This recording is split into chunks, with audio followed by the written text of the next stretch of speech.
How's it going, everybody? Man, it's a late one. I'm hoping to see where my Aussie people are at. My best guess would be they're in Australia.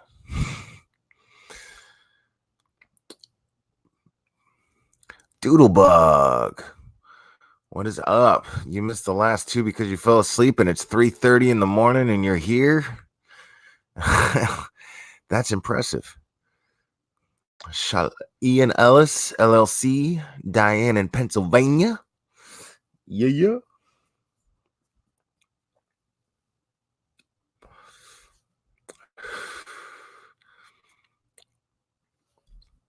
Man, it's been a full night on YouTube, guys. Um yeah, I was uh I was in Misery's chat for hours. Sue Shaw, what's happening? Yeah, man, I was in Misery's chat for hours, dude, and uh my man was hitting home, dude. Let me tell you, these the chat was incredibly chill. I mean, if there was a troll, the mods were on it, dude. That was fantastic. But yeah, okay, Doodlebug, I'll do so. But I'm gonna talk a little bit about that stuff tonight. What's up, just for you 247? That's a cute name. It's a cute little username. I get a kick out of cool usernames, man. I think a cool username kind of speaks volumes of someone's creativity. Hi, fellow insomniacs. Debbie, loving vapes 70. Debbie loves those vapes, man. Yeah, so I but hold on. I'm reading Doodlebug's email right now. Give me a second. Let's see what. Okay, thank you very much for that. So anyway, um yeah, that was useful information. It was. Hmm.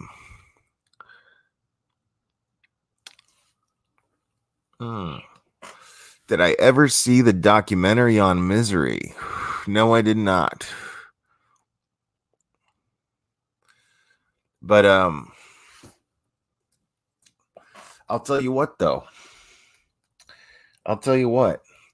Uh I was turned on to his channel by uh I was turned on to his channel by a few fellow creators and a few subs actually, and people in chat in another channel. And I remember Antimony mentioning him, and she was on his panel at one point. Um, but yeah, and I listened to it, and I've listened to a few lives, and I laughed, and I had a great time. But today was the first time I was exposed to where this dude's heart is coming from. And I had a fantastic time in the chat. The vibe in the chat was just super rewarding. It was really nice. And it's crazy because the subject matter was about this kid. And I didn't log on quick enough to catch his last name, but his name was Randy, and apparently he back in 2017 shot 3 people and killed them, and then shot himself in a supermarket. And Randy Stare, thank you, Sue Shaw. So I'm watching this and I'm listening, and at first I'm like, I'm that guy that thinks of kids, and I even dropped a comment like, "Who's this fucking emo tool?" You know, because I know he's a perpetrator. I know he's, and I'm thinking already he's a school shooter or some shit just by the way he looks, which is fucked up.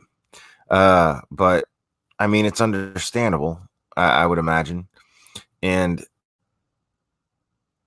and I'm watching this dude make this video.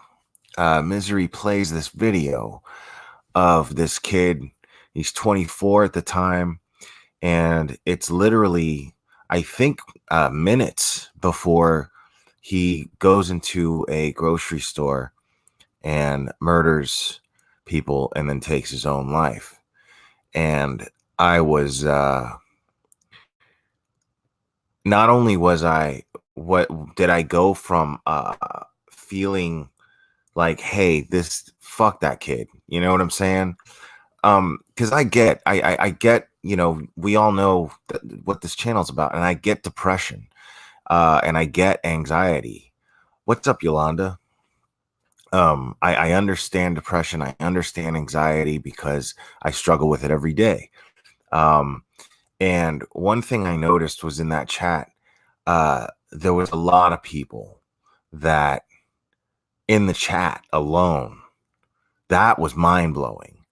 There were so many people in that chat that stated that they struggled with anxiety and with depression. And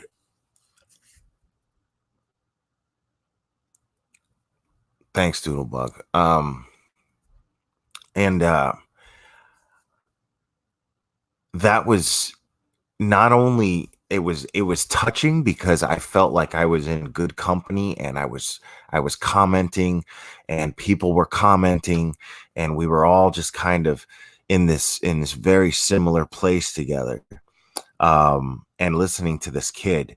And I went from having these strong feelings about him being weak and being, because I was angry. I'm angered at the idea of someone who, uh I'm angered at the idea of someone. I'm angered at the idea of someone who simply uh, gets to a point where they commit suicide. I'm angry at them for that. That's crazy, but I think a lot of us feel that way, and you know, uh, and it's really funny because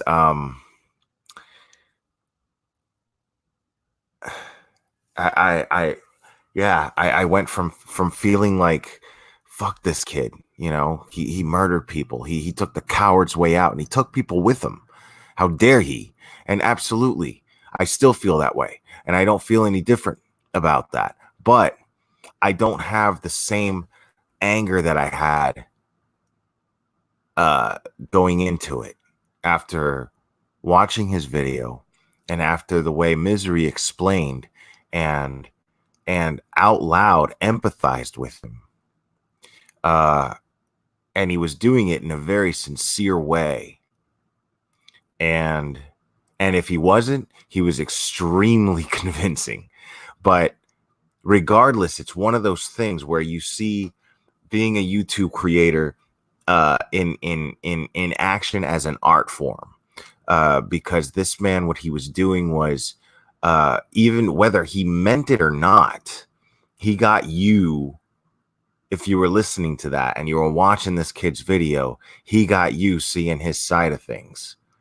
And that was a very, very fascinating thing to witness from a YouTube creator. So it's no doubt, it's no question to me why this man has. I mean, I it wasn't before, because I was always extremely entertained, and I'm new to watching him, but these few times that I've seen him, I've always been very entertained. But this was a level of honesty that he got to, that, or at least it seemed that way. But it was a level of honesty that I was feeling, and it was a really cool thing, and it really got his chat behaving really, really cool, and talking and interacting. And yeah, I mean, if I'm doing that on the regular 3 years from now, like, because he said he's been doing this 3 years, then shit. Yeah, that's a rewarding feeling in itself. So kudos to Misery for a great live tonight, man. That was a great thing to watch. That was a great thing to be a part of. And so hey, Soul for Music 79. Yeah, she was there. So we had a really, really good time in that chat. And hey, it's my pleasure. But yeah, that live tonight blew me away. A lot about it blew me away. And what was really cool, and I want to be very careful the way I word this, because I don't want anyone to misunderstand. But there was one point in the chat where everybody kind of just was very open about, not everybody in the chat, but so many people in the chat. I mean, there was 100 people in there, more.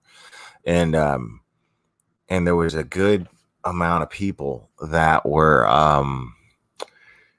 very open, like I said, about struggling with depression and anxiety. And I put in, which that's what inspired me to make this channel, was to talk about how applying the glare to my life and my everyday decision making. And I realized something when I put it in the chat, in the comment in the chat. I realized something. There was a bunch of people who were just saying, yeah, that's what I do every day. So it's not like I came up with some fucking, it's not like I came up with some new, breakthrough way to manage your depression and anxiety. It's not that at all, not even a little bit. What it is people who struggle with anxiety and depression and manage it apply these principles. They just didn't word it the way that I did for myself. But I was in a chat full of glares, and that was fucking badass. I was in a chat full of a fucking bunch of glares, man. And that made me feel fantastic. And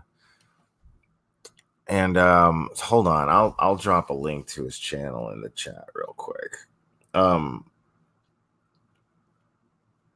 So yeah, man, I was incredibly blown away by the vibe that I got from being in that channel.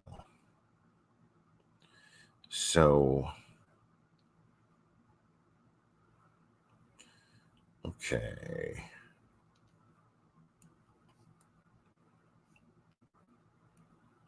And okay, I'm dropping the link now. As soon as my phone stops acting up. Yeah, so go ahead. If you're not subscribed to Misery, I promise you a fun channel. And you may not agree with everything that he says and does. I don't necessarily. But he's doing exactly with his channel what I think anybody should be doing. He's and he really spoke up on it tonight, and he was really forthcoming about how he feels people should be the standard that people should hold for themselves when they have true crime, or when they have true crime channels, or any channel on YouTube. And I was really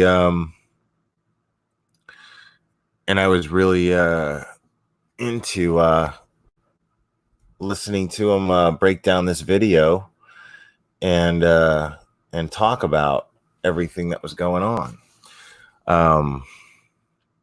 in that video, and talk about how he felt about what was happening in his community. he's very rough around the edges, and I can absolutely relate to that. Tonight I'm chill. Tonight I'm in a really, really, really chill mood.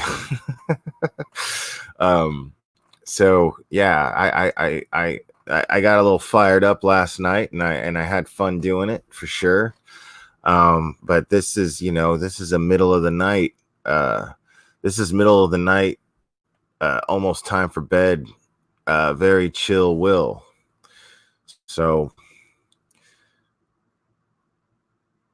and in sad news, the arguably the greatest rock and roll drummer to ever step foot on this earth passed away of brain cancer today, and his name was Neil Peart, and he played for the legendary band Rush. And this one definitely takes a bite.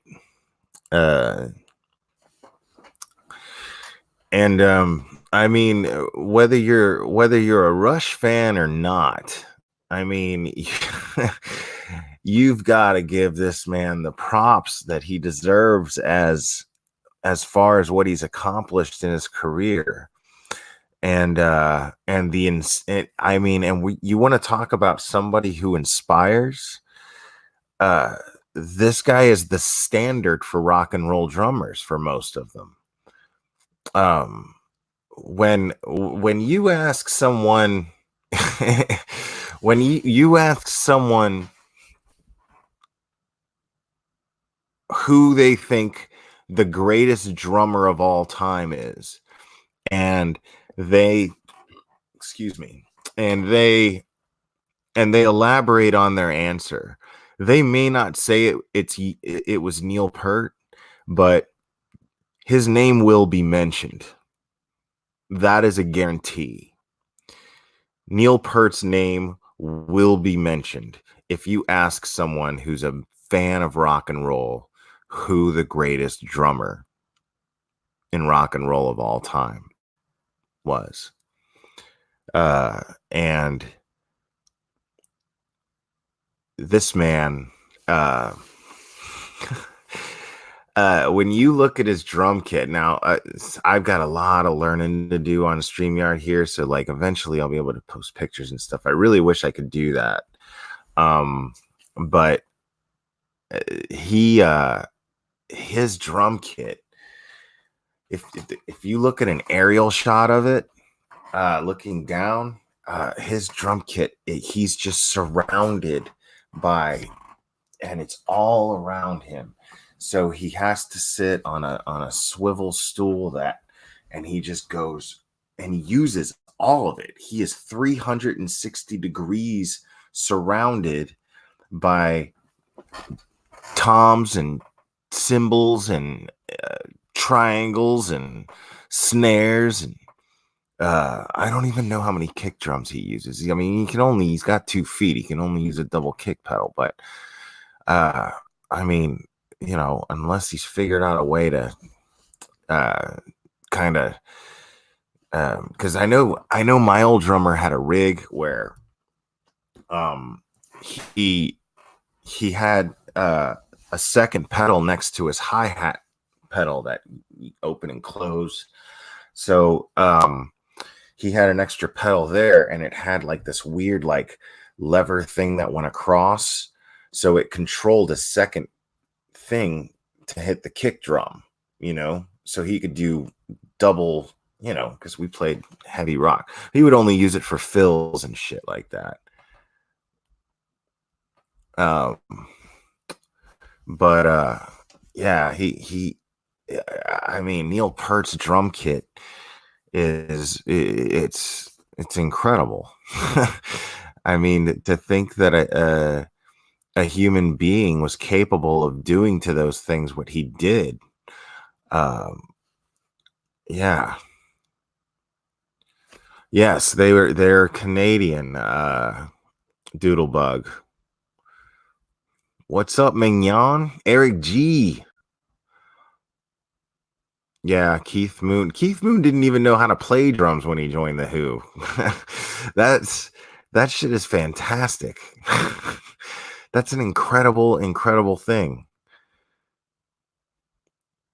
Yeah, drum solos are dope, man. And John Bonham's one of my favorite drummers of all time. I mean, I was a huge Zeppelin fan as a kid. I mean, there was a time in my life where all I listened to was Zeppelin. Uh, and I had this best friend at the time. He's the one who turned me on to Zeppelin. And his name is Scott Gamble. And Scott was tragically murdered. Um, and but when we were kids and we hung out together, he and I would just we constantly listened to Zeppelin. Constantly. Like we were at a point in our lives, like at that point in our lives, me and Scott, if it wasn't Zeppelin, it sucked, right? It was shit. Aw, thanks, Doodlebug. Um, yeah, if it wasn't Zeppelin, it was garbage. That's how we saw it.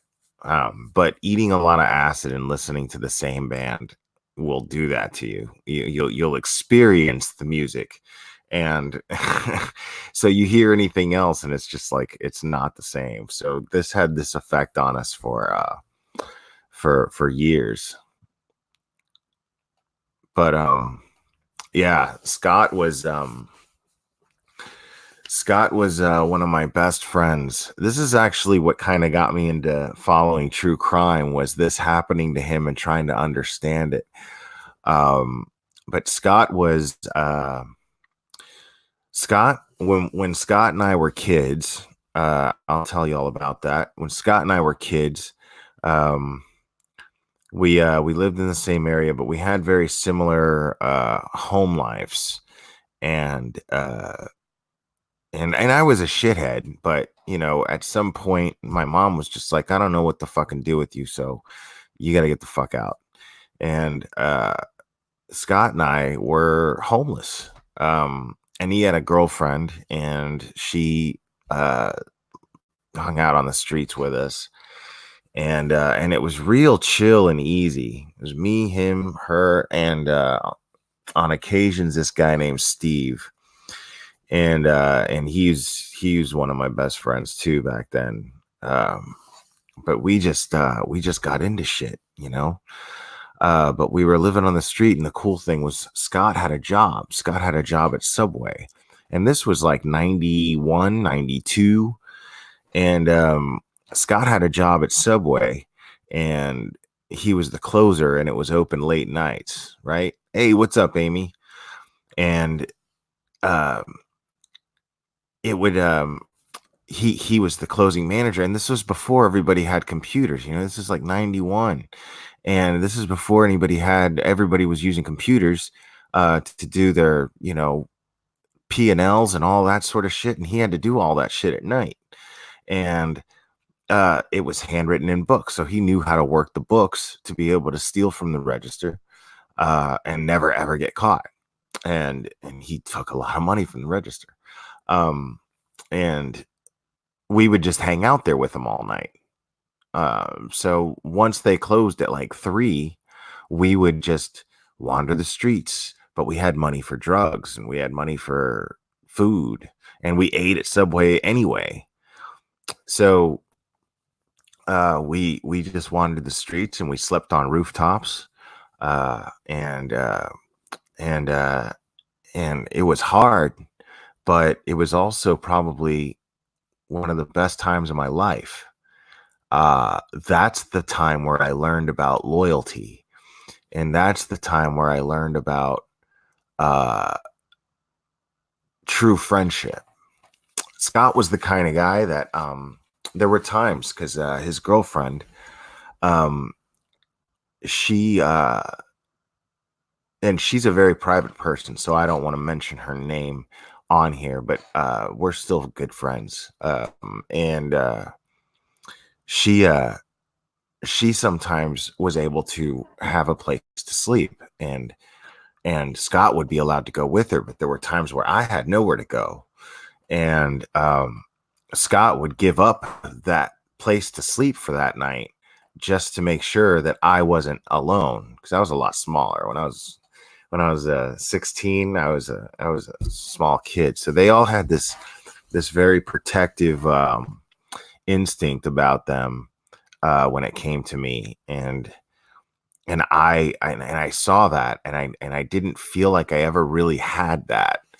Um, and it was touching to have that from somebody who wasn't people who weren't blood family, you know. And I had that from people in my family. I was just too stupid to see it, but they did in their own way.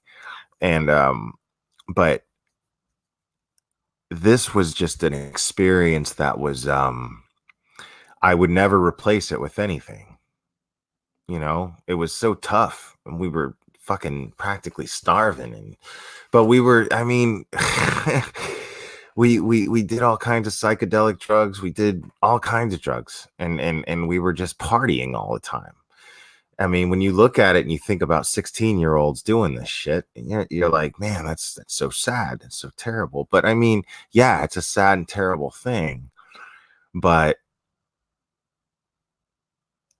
I'm here now, and I'm in the best place emotionally and mentally than I've ever been.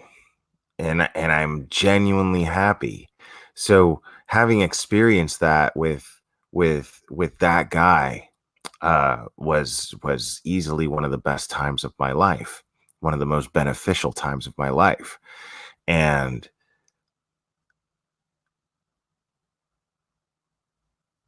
him and I mean, we spent years hanging out together, and then somewhere in our late in our mid to late 20s or early 20s to, you know, our almost mid 30s, um we kind of lost touch. He got married. His wife hated me. um she you know, so we didn't hang out together, and I was he was trying to grow up, and I just, you know, I wasn't ready to yet, and so I wasn't, you know, it made sense when you get married. You know, uh she wanted to move on from that type of lifestyle that we lived, and I didn't blame her, but at the same time she was kind of fucked up because she wanted to dabble in that lifestyle. That's the lifestyle that attracted her to him in the first place. So she was very, very kind of uh self-conflicted. um and she turned out to be a fucking bitch anyway, because she fucking cheated on him and shit with her best. Yeah, she sucks. So anyway, um yeah, fuck her. But so they split up, and then, you know, he meets another girl, and it doesn't work out, and she like stole all his shit, and, you know, he was in Arizona or something. And then me and his sister stayed in touch over the years, and then she's like, hey, Scott's back in Miami, and, you know, and I was like, holy shit. So we started hanging out. At the time, I was a body piercer in a tattoo shop on South Beach, and he was listening. He was living with now, this is a true fact. This is an absolute fact. You guys are going to find this fact, this little fun fact, interesting about the house that Scott was living in. It was on Star Island, which is right off South Beach. So what he would do is he'd come and meet me when I got off work, and we'd go have no, I never lived in Arizona, Soul for Music. And we'd go have a beer. And that became kind of a normal thing. You know, we'd meet up and have a beer. And he's and it was just awesome, just hanging out with my best friend again, you know, and being a grown up. And I had a serious girlfriend at the time, and I loved her, and I was still a shitbag, um but I was relating to him more. And you know, it was like having the same bond as adults, as opposed to when we were kids. But not, you know, as opposed either, if that makes any sense.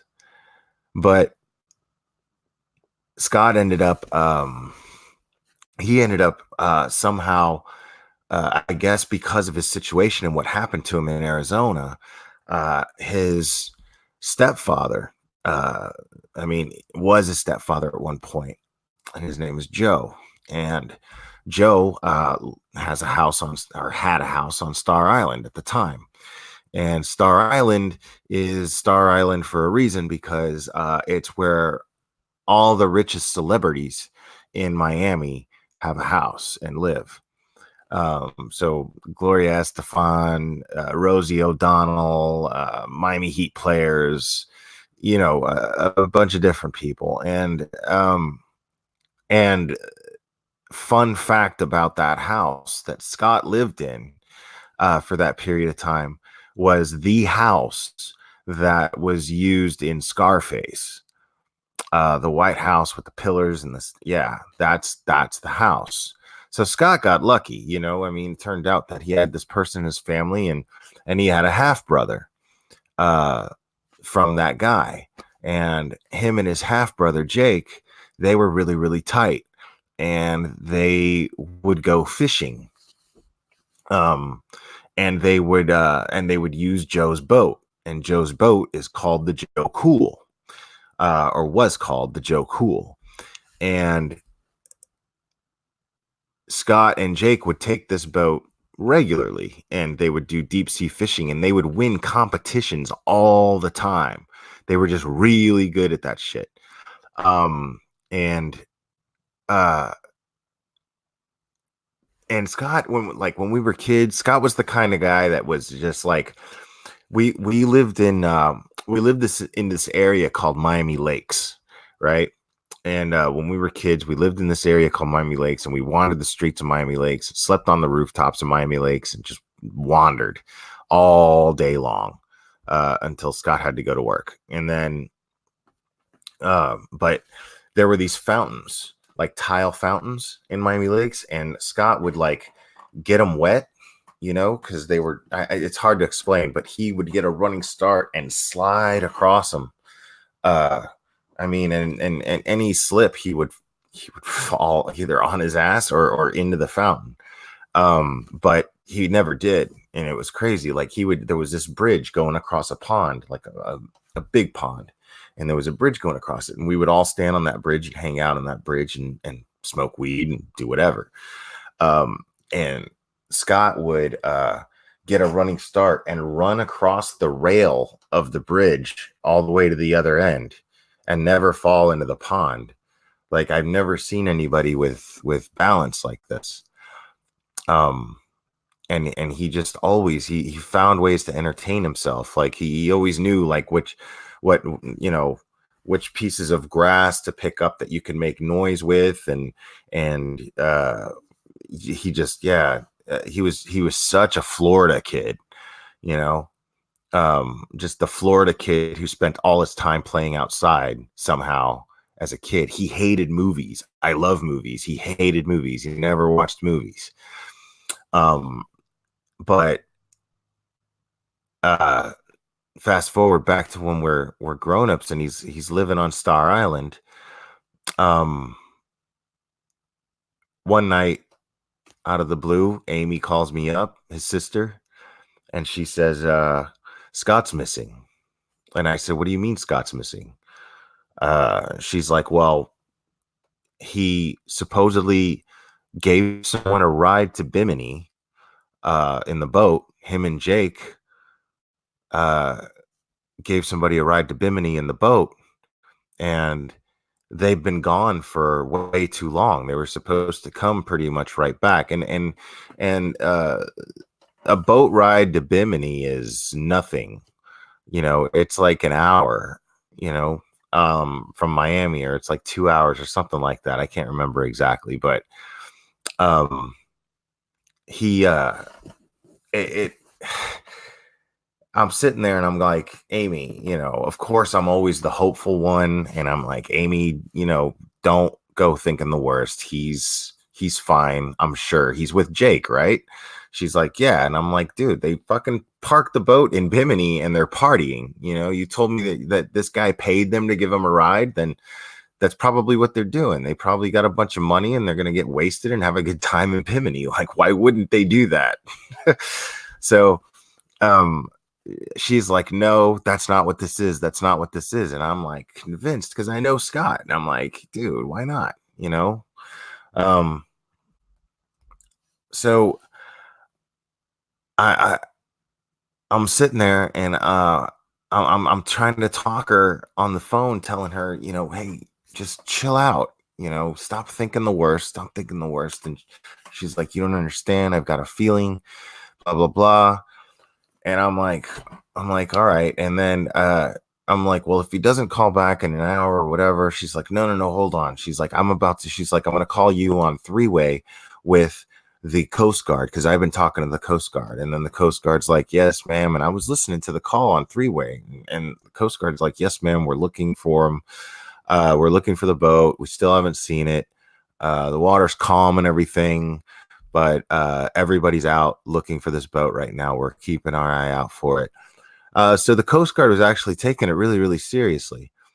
And then the next morning, they found the boat with no one in it, and they found the two guys that were um, that they were supposed to give a ride to.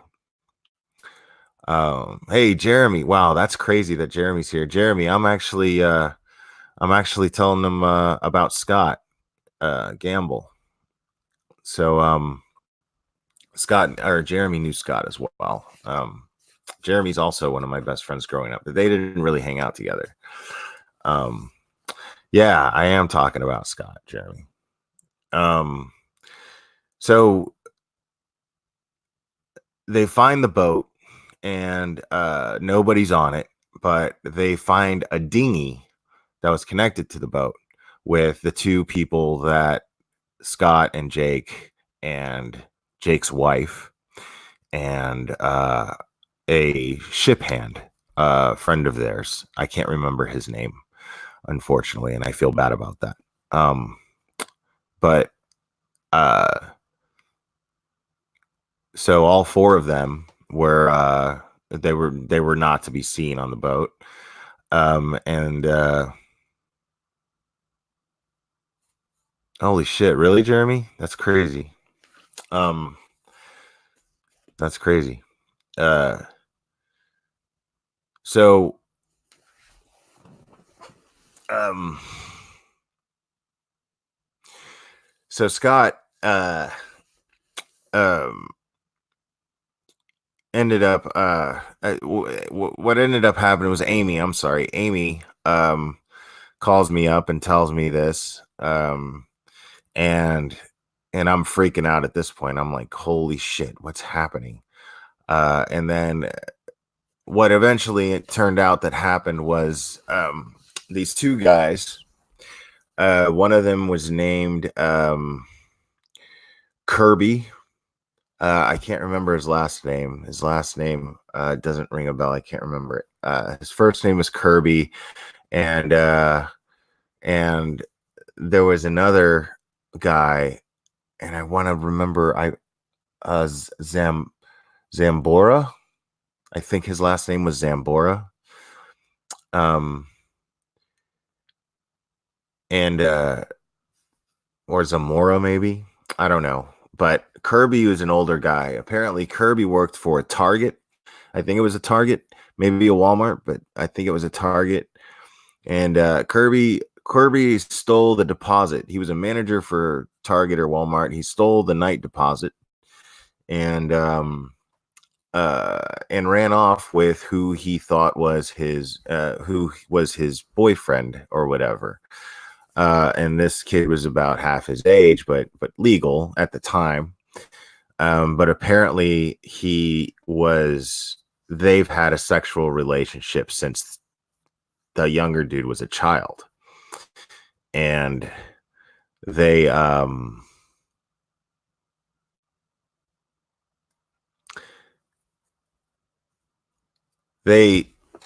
they ended up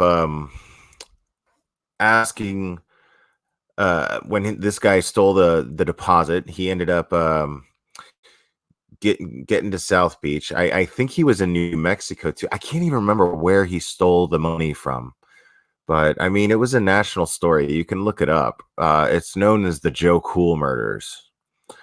But I will do call in. Um, actually, I'll let Jeremy come on panel with me if he wants. Jeremy, you want to come on panel with me? I'll drop you a link right after I finish telling the story. So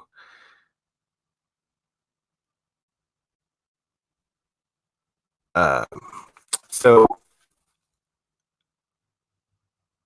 these guys, this guy steals the deposit. What he wants to do is just steal the deposit. His plan is to run off with this kid with all this money and gain asylum in Cuba because the guy was like an ex-Marine. Um, but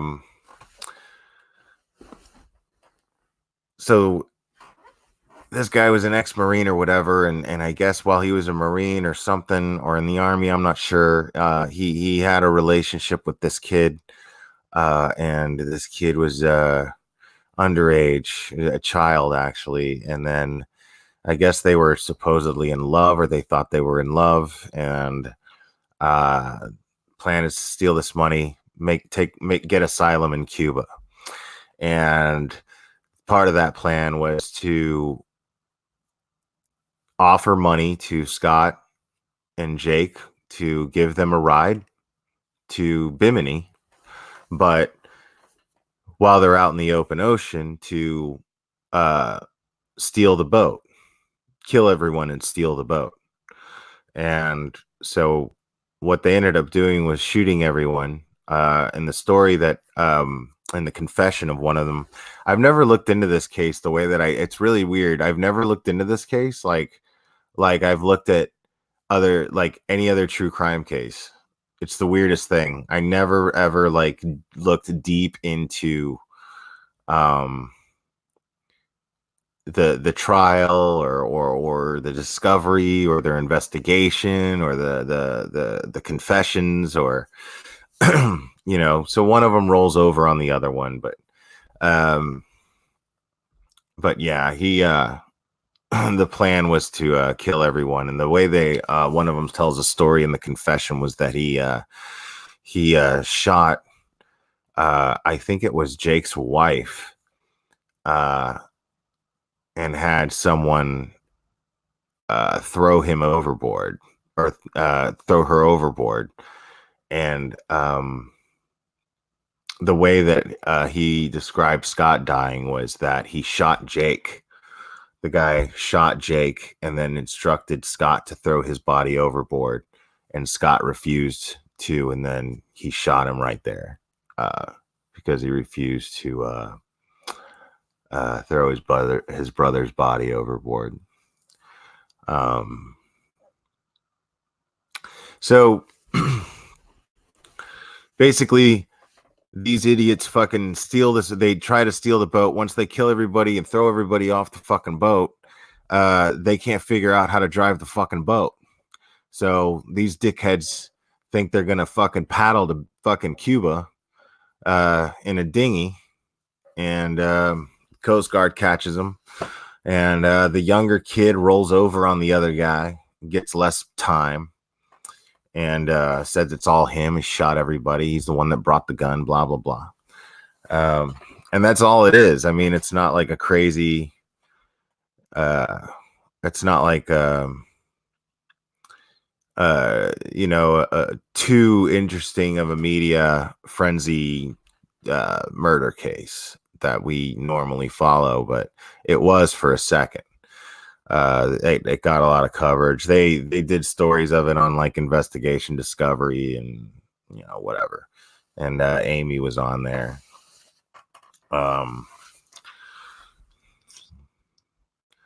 Yeah. So I'm gonna let Jeremy say what's up real quick. Let me put my earbuds in. Let me drop the link in the chat. So Jeremy, just click on this link and it'll walk you through it. Shouldn't take long at all.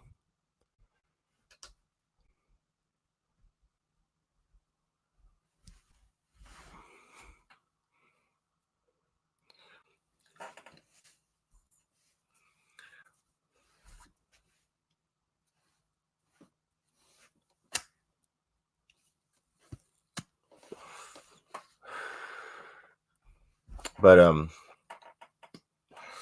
yeah, man, it's some wild shit. And I remember just feeling like I couldn't understand how senseless that was, and I couldn't figure out. I just kept trying to make sense of it, and there's no making sense of it. I mean, there's no making sense of it. Like nobody had to get murdered in that situation. And Scott was just the kind of guy that he did not live the kind of lifestyle that you would imagine someone would kill him so violently and so abruptly and so senselessly like that. So it was it's a very, very strange thing. And it's very painful. Because all my friends that I'm really close to, I mean, because of social media, I'm in touch with everyone. It's insane. Everybody who lives across the country, people, you don't have to wait a year for somebody to call you. You know, somebody just post their thoughts or something that they thought is funny and just pop it on the internet, you know, and I, yeah, I could just see Scott would just be posting a bunch of Pearl Jam and Led Zeppelin videos from YouTube. He didn't even live to see YouTube and enjoy it. And YouTube would have blown his fucking mind. Like, we're talking about a guy who, what we used to do, that Scott got addicted to like Pearl Jam bootlegs. So there was a time when Pearl Jam was like an early band, and it was really difficult to it was really, really difficult to find concerts. Like, we loved Pearl Jam so much that we didn't want to wait for them to make another album. We would just find different concerts of theirs, and we had to go to this independent record store where they sold these bootleg CDs, and Scott had like 100 of them, and we listened to this shit all the time, constantly, and that's all we did. we walked the fucking street listening to Pearl Jam and Led Zeppelin all the time. You know, and Steve came along, and Steve was a lot more open-minded, and he was a lot more cultured at the time with rock and roll. So he turned us on to a bunch of other bands, and I got turned on to like,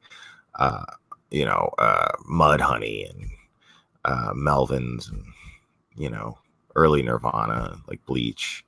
That stuff was, you know, yeah, we were totally grunge kids. Yeah, it's wild, man.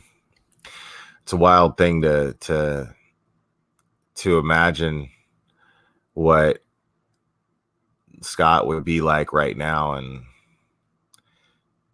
I mean,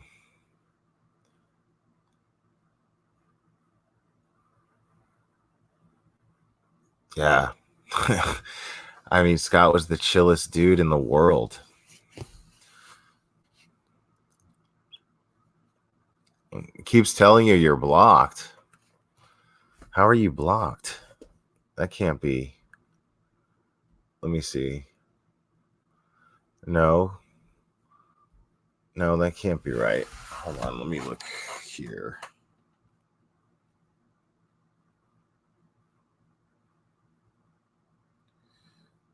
No, I mean, yeah, you're not blocked at all, dude. I don't know. I guess it wasn't meant to be. I don't know. Maybe another time, dude. I know you gotta go to work, but I know I didn't block you. I don't know why the fuck it did that. And I just got this StreamYard account, man. Like I had to use OBS the last couple times. That's why it was buffering and shit. I fucking can't stand using OBS. But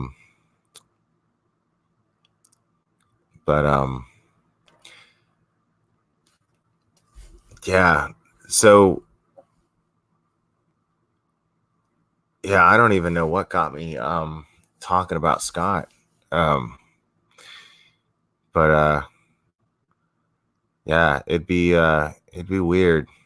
It's already weird seeing like where I am and my friends are at our age compared to who we were when we were kids. But it's really cool that like I have so many people in my life that I've known for 30 years. You know, some of us change a lot, some of us change very little. But it's definitely pretty interesting.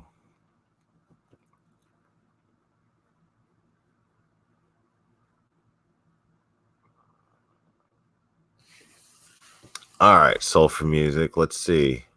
Let's see if you want to get on here. I'll have a conversation with somebody. Why not?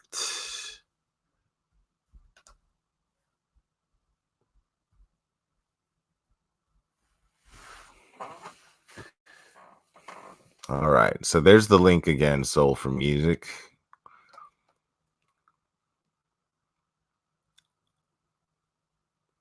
But I don't see how it's even like it doesn't make sense.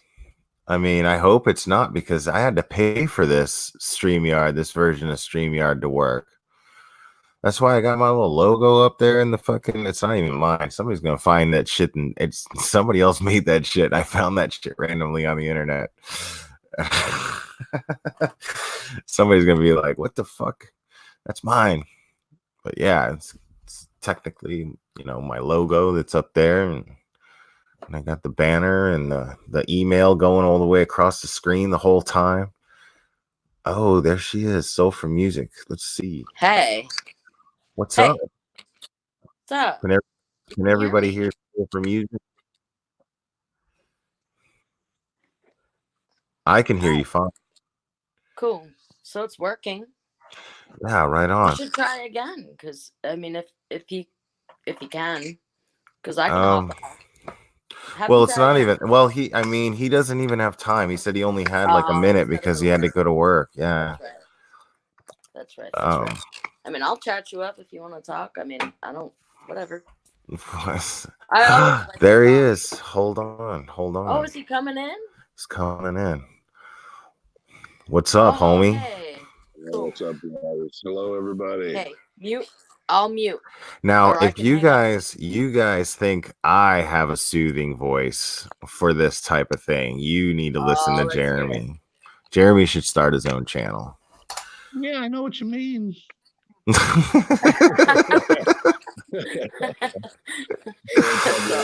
how you doing? I'm chilling, dude. Well, I'm just getting ready for work, but I thought I'd come in and say hello to everybody. Yeah, man. I'm glad you did. No, it's good to hear from you. Yeah, it's great to hear your voice. It's funny to come in and I hear you starting that story, and I'm like, holy shit! I think he's talking about Scott. Well, it seems fitting, and normally these days when I just come on here, I just kind of naturally start running my mouth, and then whatever comes out, and you know, a lot of like cop stuff. Are you doing like murder talk? What are you talking about lately? Well, lately I have been covering a case.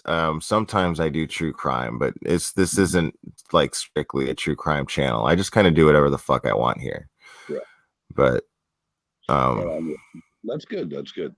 I really I try to catch it when I can, but for the most part, I listen to it when you're not on, when I'm like on break at work or something like that. Right on. So how long have we known each other, Jeremy? We've known each other since I was 14. 15. Yeah, I'm a year older than you, right? Correct. Yeah, because I'm one day older than Phil.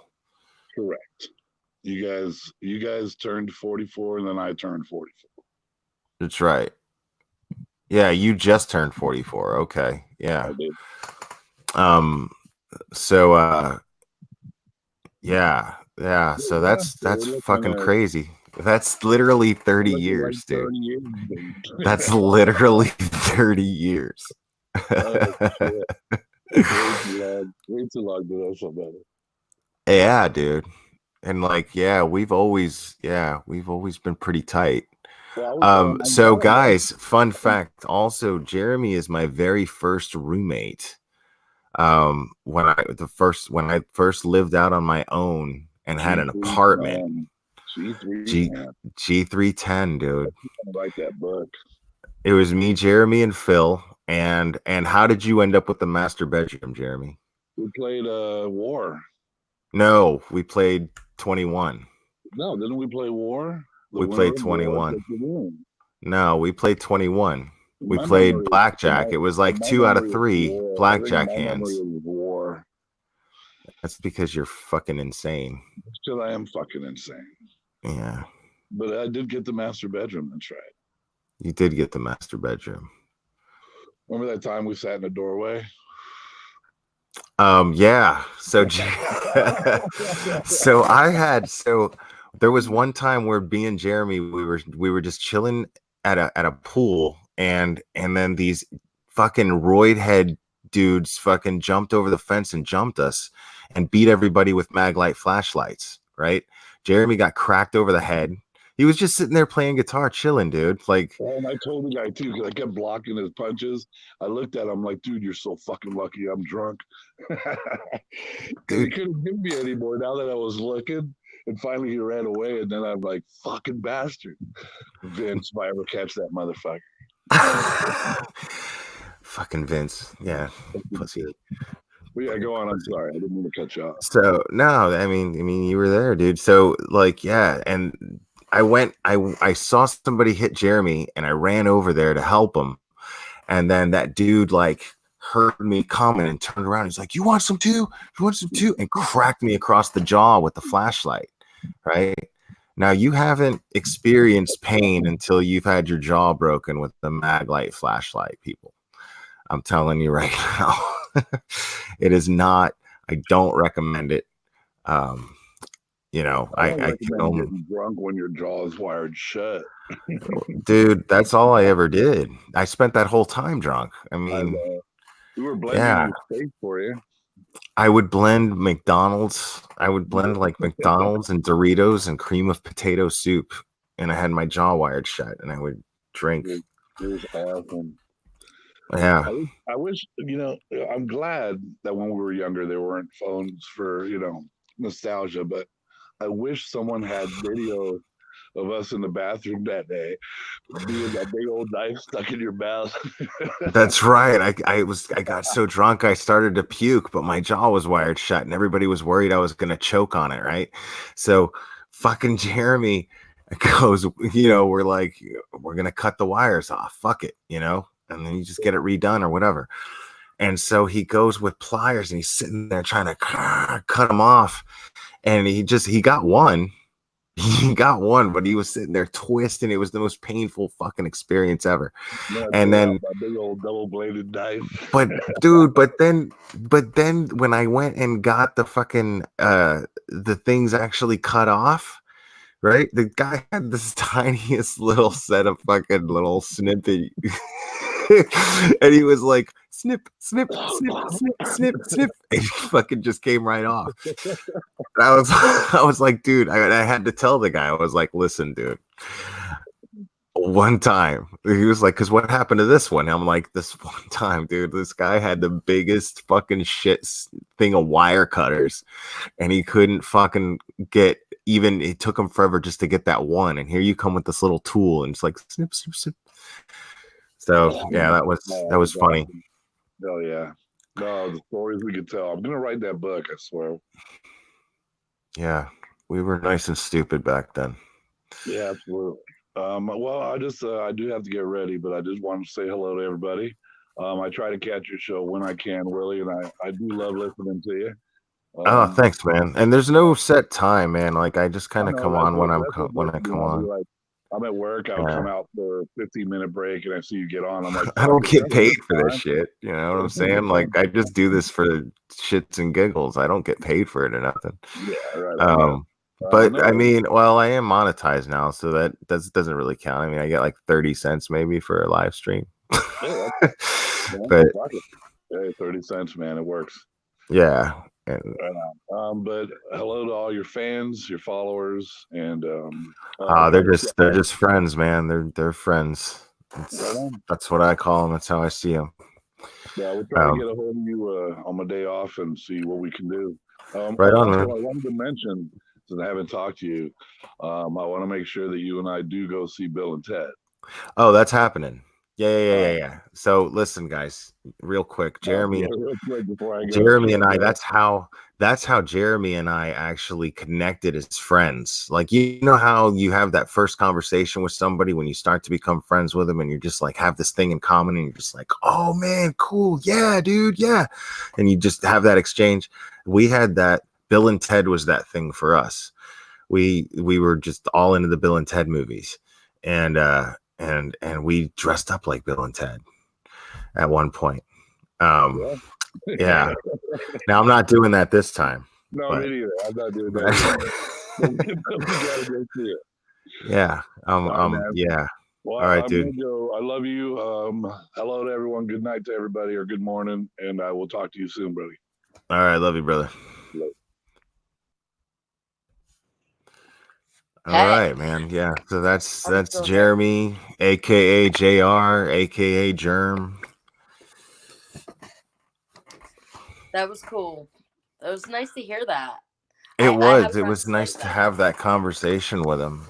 Honestly, like most of my friends, actually all except for one that I've met kind of recently, in the last few months, are all friends I've had since middle school, high school. So we're talking That 30 speaks years. volumes too. You know what I'm saying? Like, you know, the people who are just not in touch with anybody for any longer than like 6 months or a year. Those are usually the shittiest fucking people, dude. For real. You know what I'm saying? Like that speaks volumes about them 99% of the time. It's true. That they're just like fucking anti people. Yeah. And I don't get it. Like honestly, I like they live to fuck people over. It's and true. Yeah. It makes you wonder, you know, and a lot of the people I'm friends with, they're all different too. Like it's funny, none of them are like friends. What's up, G Greg? They're acquaintances, you know, but they all know I'm friends with them, but it's just different. Each of them are different. They all take something different to my table, you know, just like I bring something to their table, but probably different from their friends, you know. I don't know. Yeah. It's cool. It's cool. Hey, when mommy you for the win. You know.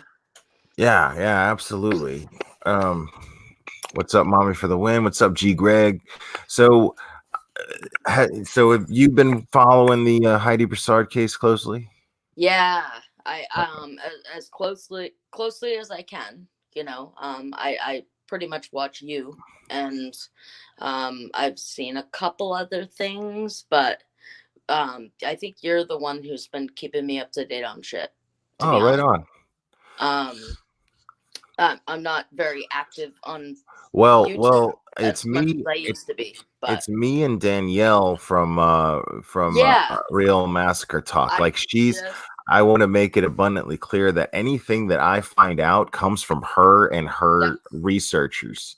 Her mods dig for the research. So her channel is 100% credit due for doing the research and getting the information as quickly as I've gotten it. Yeah. And I just actually subscribed to her. It was funny because you did it was, I don't know when it was, a week ago. Time means nothing to me, so Right. I don't remember when it was, but you did a live with her, and I was like, "What's her name?" Who I knew it was Danielle, but I didn't know her channel. But I was too late. Like by the time I asked the question, you had already shut it down, and yeah. But anyways, it didn't matter because I found out. But what is her channel name again? Because I'm subscribed now. It's But real massacre talk. yeah, yeah. And if somebody can drop a link in the chat, one of my mods, that'd be fantastic. But she impresses me. She's smart, like, and she's good. Like it's not. I don't know. Like sometimes you listen to people, and they're just. I can't. I don't know how to say it, but it's kind of all over the place, and they're like reading a script, or they're just saying things that people want to hear, kind of thing. But she just was sticking to facts. Like it was just like, this is it. She's This she's is what we consciously know. like that. She's Yeah. like a machine when it comes to covering true crime, because she's Mhm. just fact driven, and she won't entertain rumors, Yep. nothing. I could Um tell.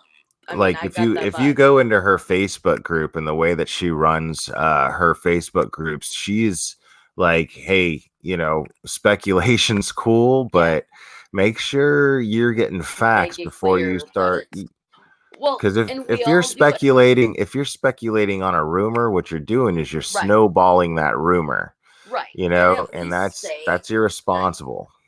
right. And at least say that, hey, this is my opinion, but I get it. I get it. I get it.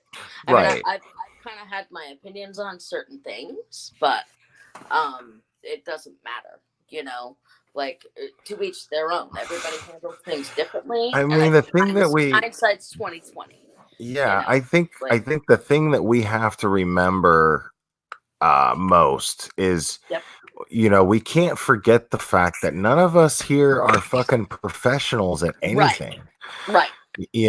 Like It's YouTube, right, but the not problem is NBC. you also have to be responsible enough Right. to understand that you have listeners, Mm-hmm. some that probably don't realize that you're not a professional. They, in their own weird way, they see you as a professional, so Yes. they are They counting heed. on you for facts. Yes. And they And, heed under every word. That what you say is the Bible. Not to bring that into it, right, but you know what I mean? Like it's like, oh, well, so and so said it and I really like them, so it's fact. I mean you know, I'm not that way, but a lot of people are.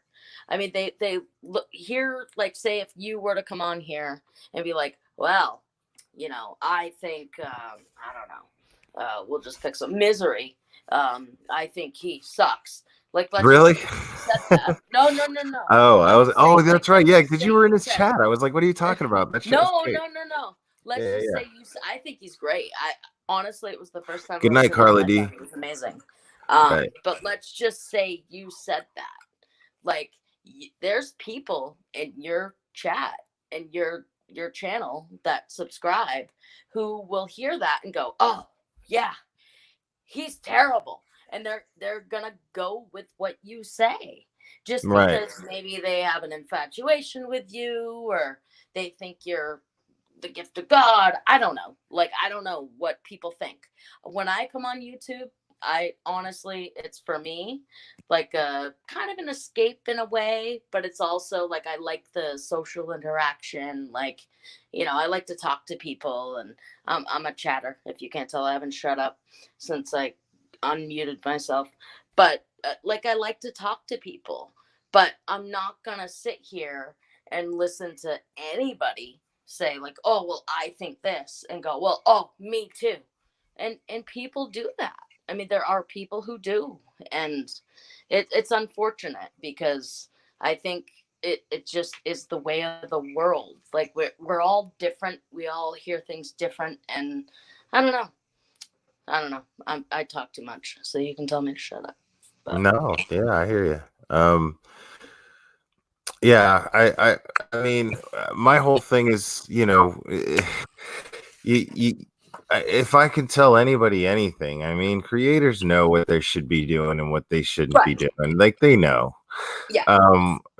But if you're a sub, man, like that's the stuff you got to watch out for. Like Exactly. as a listener, try to focus on just facts, do your own research too. And all I'm doing is getting the information, and I'm just expressing my opinion on said information. Right. That's all I'm doing. Exactly. And I think I'm you're sharing doing great. I'm sharing the information, then I'm just kind of talking about how I feel about it. Right. And then I But think you're doing a great job. I think you honestly I appreciate that. the people in your chat, I love it. Like everybody's chill, everybody's cool. Like even like Miseries tonight. I've never been in there. I mean, never. And it was awesome. It was great. It was like, wow, this is cool. Like this is a cool community. And I knew everybody. That's what was cool. Is like everybody I saw in there was like, oh my God, okay. I know them Yeah. and them and them. It was like, I don't know, it was just really cool. And the way he spoke, he's articulate. The way he his He was opinions, really tugging at my heartstrings, man. Like, and wicked bad. I never like experienced that on his channel before. I experienced what I was experiencing, which is laughter. I saw a guy that I was already into it because he has this cool way of dancing on the line of what's appropriate to joke about when it comes to in between victims and perpetrator, and it's very, and he's never ever actually disrespectful to the victims. And it's really it's fascinating to watch him do that and do it so easily.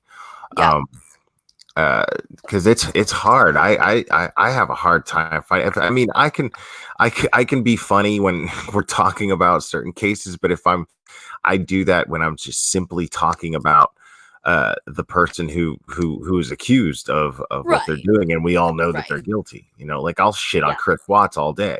You know what I mean? But and this Megan Fierramusca, she's nuts, man. And it's funny. I was listening earlier to I caught a little bit of it earlier. Scott Reich had J is for Justice on his channel. I saw that. Yeah. And there was a lot of talk in there in the chat about her being about Megan being insane and possibly nope. And and I think that's because I've already heard. Well, I personally think I feel like it's narcotic induced. Could be. Psychosis. Yep. Could be. All right, later, Jerem.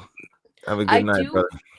Have a good day. Thing, though, I do wonder, like, I think about it, and I put my own life into perspective with it, because my two sons are adopted, and I talked to another creator about this, and I had a friend who got a little, I don't know how to explain it, because I don't want to make her sound bad, because not that anybody knows her, so it doesn't matter, but she just got a little too close to my first son, and it got weird.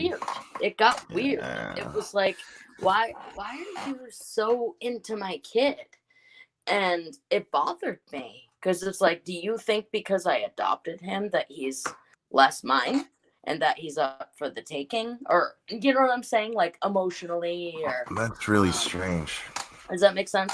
But I mean, what you're saying makes sense, but yeah, it was weird. The behavior itself doesn't. There was a point where this friend of mine, she one day was here and accidentally, we'll quote that, said, "Come see mama," and she was talking about herself. What? Yeah. Like, how do you accidentally do that? It's not like her kids. Hey, good night, Amy. Thank you. Oh, good night, Amy Soros. Is that who? I I can't see mean, it in the it's chat. Amy. So Yeah, it's okay, Amy. she's She's cool. she's She's great. fantastic. Yeah, she's She's cool. brilliant, actually. Is she? Yeah, I don't Yeah, know. I just know she's her from brilliant. the chat, but she seems really cool. But anyways, this friend of mine, like, to say that, it was like, what? Like, she has kids, but they're 10 years older. So to accidentally call my son, who was 2 at the time, um, oh, come see mama. It was like, what the fuck? And I got really bothered by it. And it's funny because she's different now. I mean, we're still friends and we're still super close. She's one of my best friends. But it took a long time for me to be okay with her coming around. I was like, why are you trying to, I don't know, get it on my stuff? Like, this is my boy, you know? And just because he's adopted doesn't make him less mine. And just No. because you wish you could have another baby and not go through the 9 months of whatever you had to go through, because I've never been through it, doesn't mean, oh, well, this is my kid.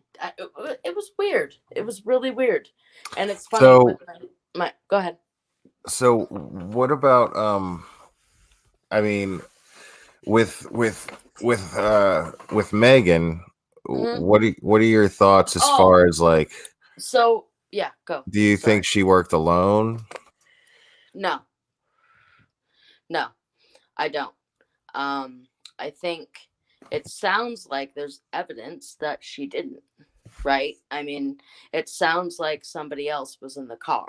If she get in the, does anyone know? Did she get in the passenger seat She got and yeah, she Heidi got got in the back with the baby? yeah, Heidi got in the back seat with Margot through the Yep. passenger side, Okay. and and uh Megan got into the passenger side Yeah. front seat. So I think there's maybe even 2 people involved, to be honest.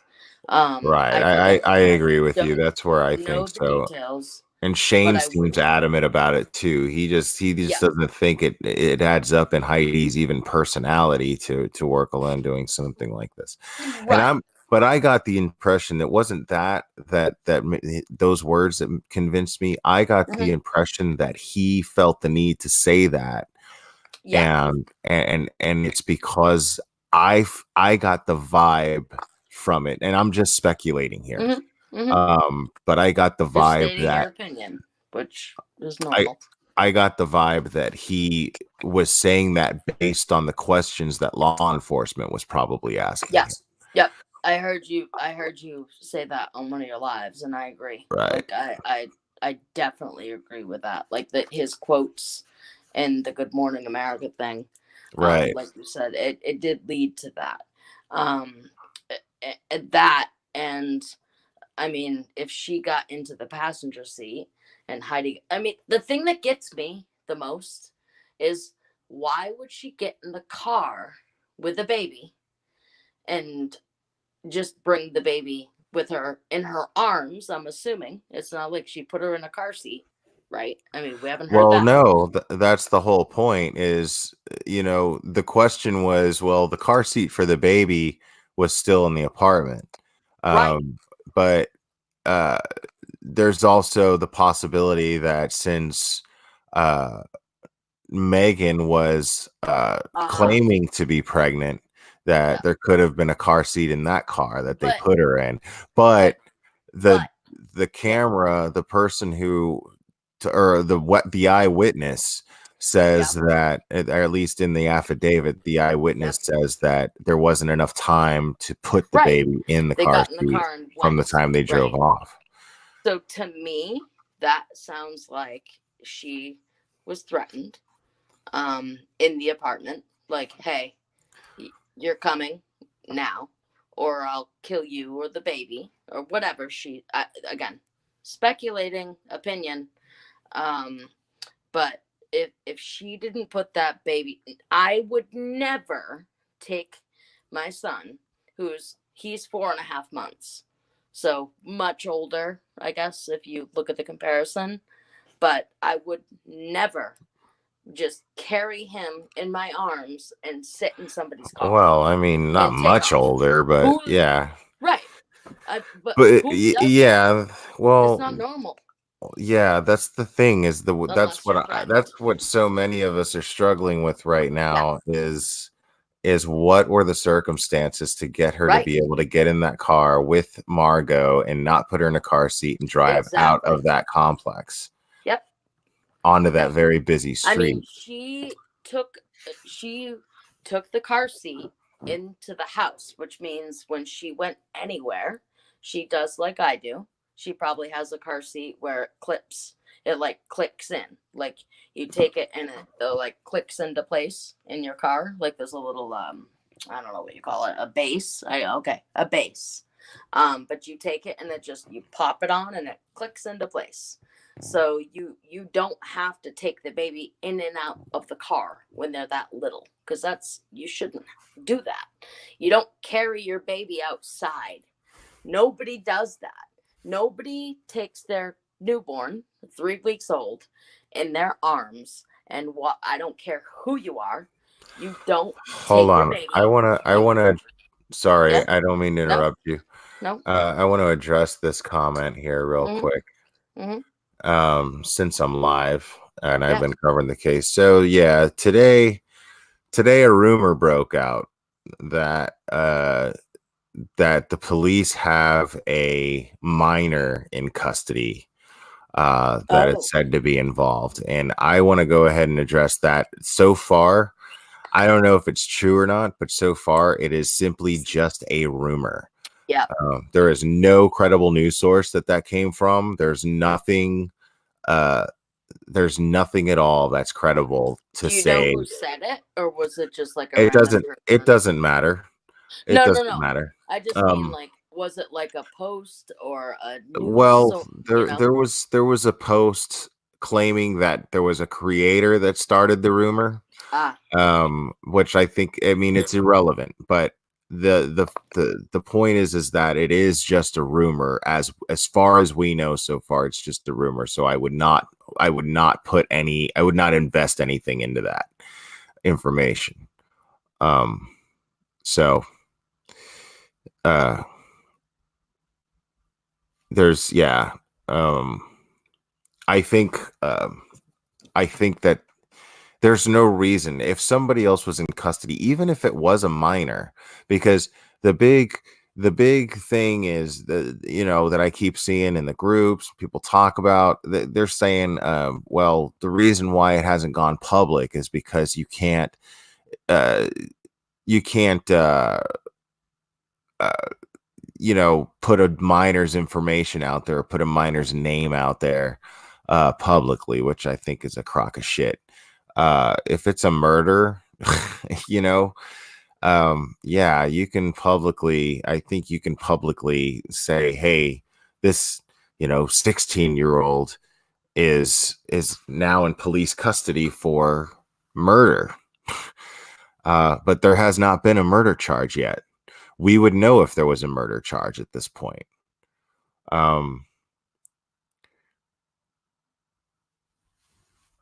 Right.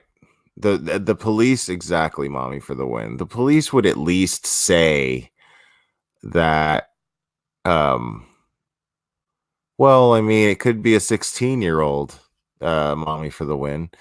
But the police would at least say, I agree with you where you're saying that, yeah, they would at least say that there was a minor uh in custody. So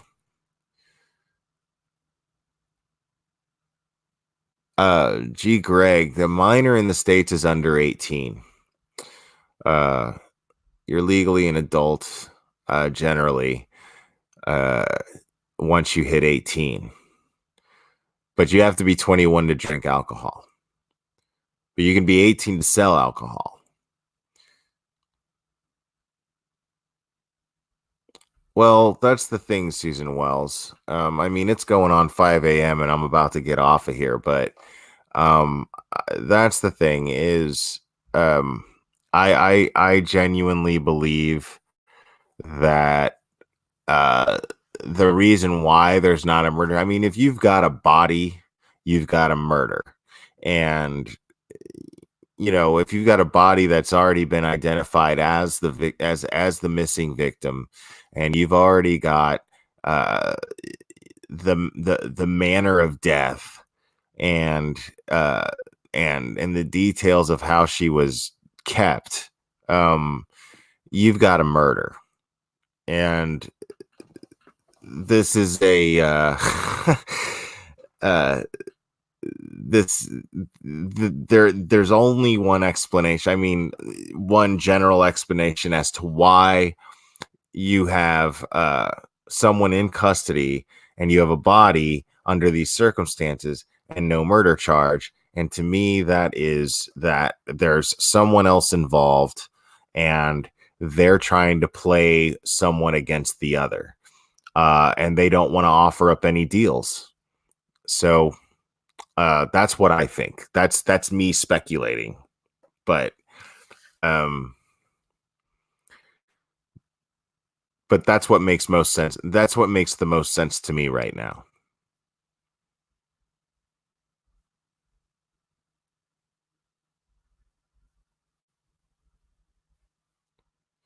But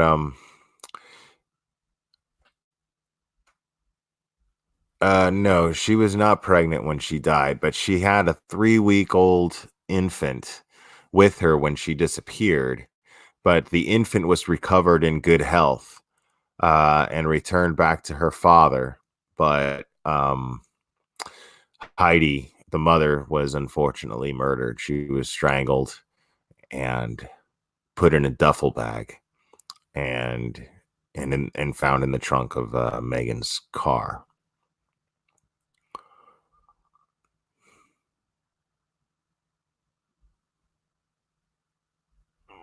Right. And I think, yeah, I think the police are still gathering evidence. Of course they're gathering evidence. But I right, but they're also building a case to convict on. So I'm sure a lot of what's going on is legalities and what they can use in court, what they plan on using in court, and what they plan on doing to basically try to create a slam dunk in a trial. Make sure everyone who's responsible for this pays. So due process, this is how it works, man. Due process just works like that. It's just how it is. So you got to trust the system and let the system do its thing. And that's where we're at right now. Just got to be patient, wait. And I'm pretty sure this case is going to break soon. I mean, I've just got that feeling. We just got to wait. You've got the FBI, Austin Police Department, and the Texas Rangers working on this case. So you got to let them do their thing, man.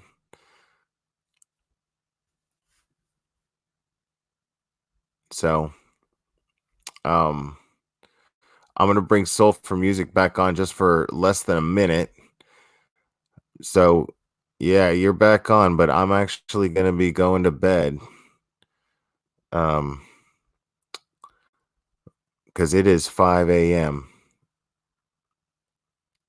But I really, really enjoyed chatting with you guys tonight. Maybe what I'll do is one of these days, I'll look up Scott's case and cover it. I feel like it's weird. I feel like I subconsciously, for some reason, I just never bothered to look deep into the details and summarize all the details and cover it. Just never. I've talked about it here and there, like on this channel, but anyway, I appreciate you guys listening. And it was nice to talk to Jeremy on here, and Soul for Music. Thank you very much. I really appreciate you. And I will see you guys tomorrow. Have a great night, everybody.